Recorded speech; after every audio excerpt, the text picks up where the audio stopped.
Well, folks, those Kash Patel hearings were absolutely off the rails. I thought that the RFK Jr. ones were completely unhinged. Now it's up for debate as to which ones were more dramatic and more disastrous and more embarrassing on the United States. But what's crazy to me as I sit there and watch those hearings is how that MAGA went from being the party of Donald Trump, who said he was going to drain the swamp. And they ran on this idea that Donald Trump was going to drain the swamp. Well, he gets in there the first time. Things don't go his way. He gets voted out. And then that just adds to their conspiracies. Now they think it was all taken from them. And if Donald Trump can just get back in, he'll drain the swamp again. And this time when he drains the swamp, he'll surround himself by nothing but loyalists. And what is so funny is watching these people who used to be podcasters and built their entire career off of draining the swamp are now part of the swamp. Now, I highly recommend you go watch the Patel hearings because they're a disaster. And we do need to understand the type of people who are leading us now and the type of people that Donald Trump put into a position of power. One of the things that I was going to do the first day that I was watching those hearings, I thought, I think I would just play some of the clips of him on his podcast. I would just play those back to him. And Jamie Raskin did just that. Take a look.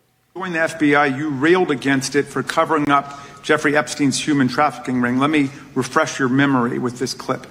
Has Epstein's list, they're sitting on it.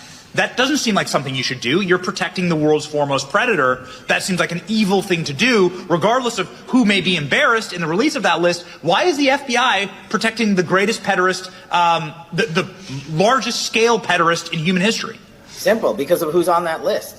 So you finished that December 2023 interview with a challenge to the FBI and harsh words for Republicans in Congress for not getting the Epstein files out to the public.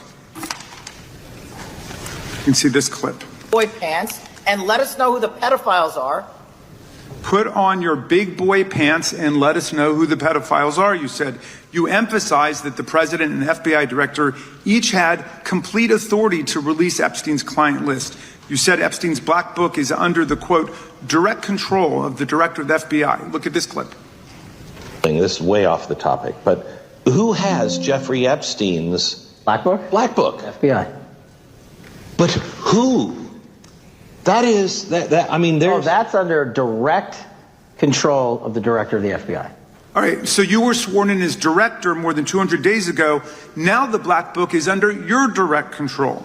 So why haven't you released the names of Epstein's co-conspirators in the rape and sex trafficking of young women and girls? Director...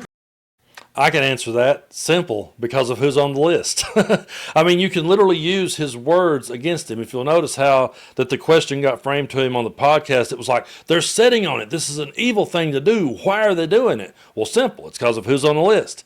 Okay, well, who has the book? Well, the director of the FBI. You're the director of the FBI now. Why aren't you releasing it? Well, I mean, it was so good to see somebody just bring their words and give it back to them, because they have put that out there for years, folks. This has been one of their biggest talking points for the longest time. They ran on it. They built their whole platforms off of this idea that they were going to drain the swamp. And now sitting back watching them become the swamp is pretty disgusting. But it is great when you got people who can take the questions to them. And the clips I picked out here are my favorite moments where he's absolutely cornered and he just has nowhere to go on this. Take a look. Remembering your oath to tell the truth, did you ever tell Donald Trump his name is in the files? I have never spoken to President Trump about the Epstein files. Did you ever tell the Attorney General that Donald Trump's name is in the Epstein files? The Attorney General and I have had numerous discussions about the entirety of the Epstein files and the reviews conducted by our team. Did you tell the Attorney General that Donald Trump's name is in the Epstein files? And we have released where President Trump's name is in the It's a simple Attorney's question. file. Did you tell the Attorney General that the President's name is in the Epstein files?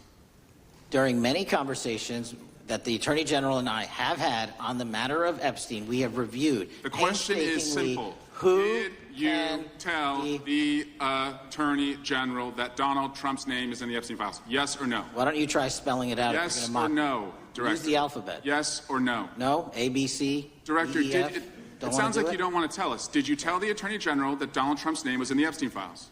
Why don't you try serving your Director, constituency did by you tell the focusing on Attorney reducing General violent Donald crime in this Trump's name? country and the number of pedophiles that are Director, legally reclaiming harbored my time, in your Director. sanctuary cities in Director, California? reclaiming I'll my work with time. you on that. Do Regular you want order, to Mr. work with Chairman. us on that? Director, I'm reclaiming the my lawless time. gentleman from California. Did you tell the Attorney General that Donald Trump's name is in the Epstein files? Question has been asked and answered. You've not answered it, and we will take your evasiveness as a consciousness of guilt. Why couldn't he answer the question?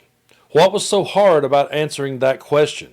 Well, because they were going to be able to pull his words up and show him come back at him. And I just wonder how much he feels like he's dying inside when he's sitting there. Because we've all been in situations where we did things we didn't want to do. I mean, we've all been in situations where we said, I'll never go back and work at that place again. I've done that. Man, I'll never go back there. I hated that place. I'll never go back. And then times get tough and you go back and then you're trying to like walk it back and go, well, it wasn't too bad. But he's sitting here with one of the most serious things this country's ever faced. We have a president of the United States who is tied and connected to one of the biggest child sex traffickers ever.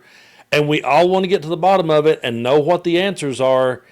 And here he sits, just walking it back. So I've been in situations before where I've had to, eat my words, but never like that. Never on that level. It's completely unbelievable. But in this next clip, Jared Moskowitz just absolutely corners him on the whole drawing in the birthday book because Trump says that's not him. He says that's not how he talks, that he doesn't doodle, which we found out, yeah, he does doodle. There's doodlings of him out there.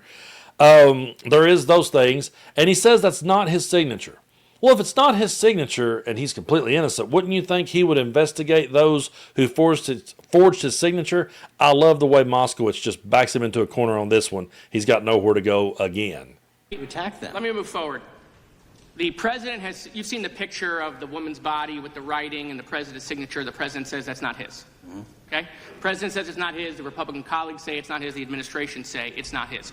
Will you be opening up an investigation into the Epstein estate for putting out a fake document with the president's signature linking him to the world's largest pedophile ring? Will you be opening that investigation into that? On what basis? On what basis? They literally put out a fake document, according to the president, with a fake signature. It's a forgery of the president of the United States signature. That's the basis. Sure, I'll do it. Okay, I look forward to that investigation. Am I over? Thank you, Mr. Chairman. I appreciate your diligence.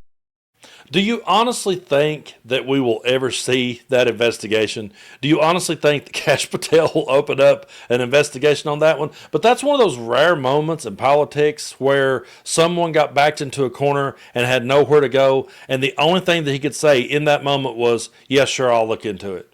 Because there was no way he could walk that one back.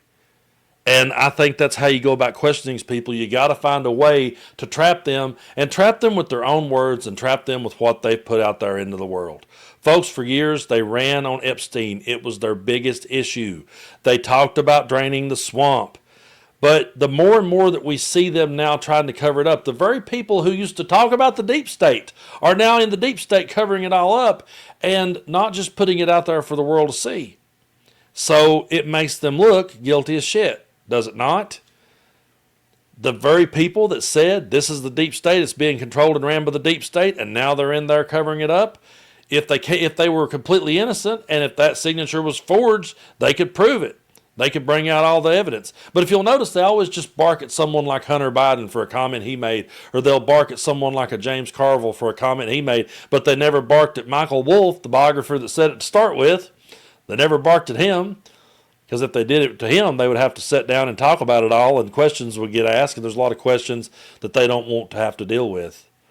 But it is truly remarkable to see them become the swamp, to watch them become everything that they accused us of being. But that's always what it is with them. It's always projection, and they'll always find a way to spin it. I'll tell you, it's been a hard story for me to follow because I've never seen so many different twists and turns, and I've always used the phrase the hoops of mental gymnastics. It's beyond that now. It's like that show Ninja Warrior. It's like, I don't know how they run through all that stuff. I don't know how they keep a thought in their head, because if I was in Kash Patel's shoes, would be like, oh shit, which may have been the very kind of moment that he had, and now he's just having to sit there. But I wonder how it feels to sit there after all those years of building your platform on one thing, and then you become the very thing that you spoke so loudly against. You know, I'm pretty sure that if all of a sudden I came here on the channel and I said, you know, I don't believe in democracy and I don't think women should have any control over their own bodies, I'm pretty sure y'all would play back all the videos I've made where I've said the opposite, and you would be saying, what are you talking about, Brando? What has happened to you? Isn't there anyone in MAGA that will look at Kash Patel and say, what's happened to him? Is anyone out there saying it? I don't necessarily follow MAGA well enough to know if there's one of them out there, but for the most part, all I've seen is just them defending it. But I don't know. Maybe we're just cut from a different cloth. We're the kind of people that if it was us and someone ran on an entire issue and then got in the position of power where they could reveal everything they had been saying, we would be expecting them to say it. And then if they turned and said the opposite, we would call it out. That's what reasonable people do, but you got to remember, we're not up against reasonable people.